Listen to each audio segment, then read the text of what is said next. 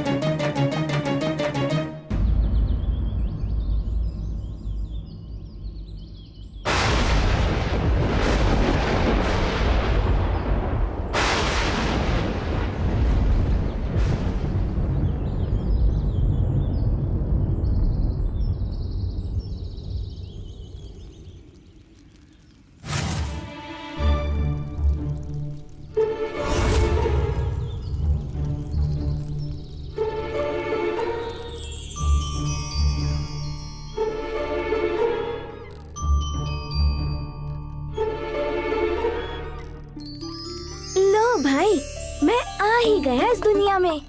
वहाँ इंद्रलोक में क्या मजे से अप्सराओं के साथ समय बिता रहा था। अब इस दुनिया में अपने जीवन का सफर काटना पड़ेगा। क्या करें, अपने कर्मों के फल तो भुगतने ही हैं। और अब वहाँ क्या खड़े हो, इधर आओ। हाँ, आपसे ही बोल रहा हूँ। इधर उधर ये गोल गोल लड्डू की तरह क्या घूम रहे हो? मेरी आवाज की दिशा पकड़ो और निसंकोच आ जाओ। अरे, अब पालने को ही देख रहे हो, पास आओ। अरे आओ ना।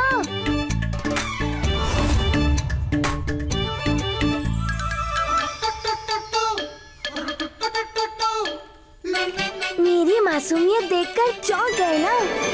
आपका चौंकना इस बात की पुष्टि है कि आपको मेरे प्रथम दर्शन सफलतापूर्वक हो गए। बोलो, हूँ ना मैं सुंदर?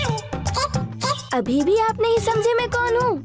मैं पंडित रामाकृष्ण का सुपुत्र हूँ।